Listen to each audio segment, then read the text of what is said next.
Hello everybody, 3B there. Another day, another tier list, and this one is going to be intended towards equipment that you get specifically from the Coliseum, both in normal mod and advanced mod, but the two tier lists are going to be separate, of course. And this is not only for equipment that you can get only there, but also for some equipment that you can get early. This is going to be into order because availability comes into consideration. Starting from rank 1, Broach is an accessory that gives you 2 points of defense, not worth it, useless. Rank 2, Bronze Medal, gives you 10 HP, so bad of an accessory. Oblivion, still only rank 1. You could more easily have either an Atom Dragon or Raijin, depending on the slime that you kill first. 3, the Small Orb, 5 points of intel and goes into hand emplacement, gives no defense. Offense sacrificing defense for spellcaster basically. Intel that can improve your damage is valuable. If you're a spellcaster, that's a very good option.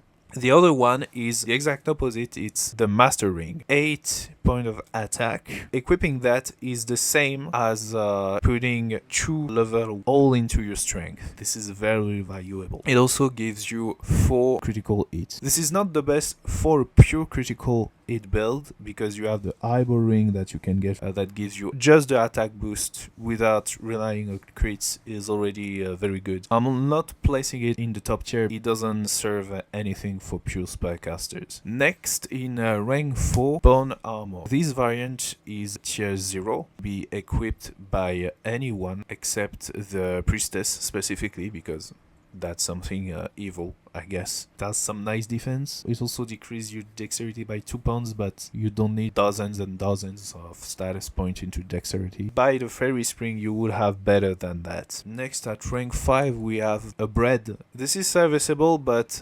unless you duplicate it, this is technically for optimization, so go for it if you feel like it. The flash ring, which gives you 20 light res and attack speed, the same bonus as the bat ring. So if you missed out the bat ring, you can get the flash ring instead. It comes after the fairy spring. That's still better than the bat ring technically, even if the light res is not really serviceable. So for physical damage dealer, that's a given. Even for spellcasters, when you charge a spell, you first need to do an attack. The more attack speed you have, the little this time between you spamming your spell will be. At rank 6, Azuzra, this time is level 2. Because souls are pretty rare, that's something that you might want to chase after if you didn't manage at this point to have a soul level 2. The shield ring, it gives 3 points of defense. Interestingly, increase your block chance by 5%. Now that does not only apply to the warrior and dragonaut that can equip shield, but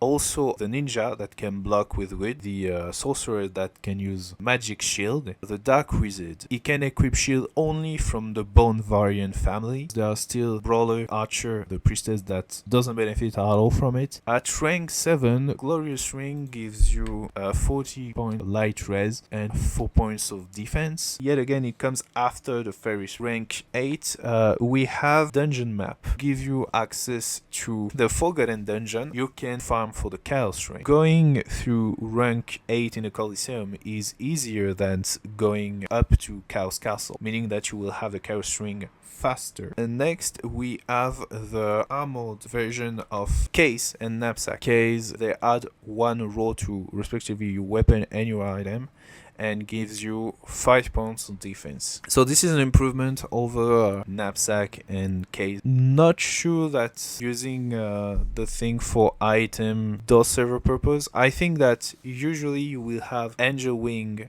1 HP recovery item, 1 SP recovery item, and will be tied to your current stats. Maybe I'm wrong with that, but I don't really picture a situation when you want multiple of them. Maybe in multiplayer. Case, however, 1 more row for your weapons. For spellcaster, that you can invest in 4 spells or like 3 spells and a rod. I don't think that physical attackers will really benefit from it, so I'm gonna put it there. That's still an option when you really have a lot of weapons. In rank 9, Kusanagi gives you damage bonus against undead. It's a cursed weapon, so that requires either a Chaos Ring or an apostate set or variant, only accessible to the ninja and the warrior. But for those two, this is a really powerful option. And the other one is the Phantom Shot. Gives you 10 points of intel, but decrease your attack speed. Now, that might seem like good for spellcasters, characters that really rely on their charge attacks. Goes with what I said previously about the flash ring and the bat ring. Attack speed is serviceable. Always need to do the attack animation first before you can start to charge. There is a trick to not pass by the animation, is to have an empty weapon slot, pressing A on this slot, then press L to go to your weapon that you will begin to charge without having to use the animation, but then it becomes an entirely different way of play. Close to useless. Rank 10. The Yogurt is an item that you can exchange them at the Temple Light for Yogurt. Yogurt is the mascot of the Shining series. With just one doll, you won't be able to have one. So it's equipable into your item slot. You can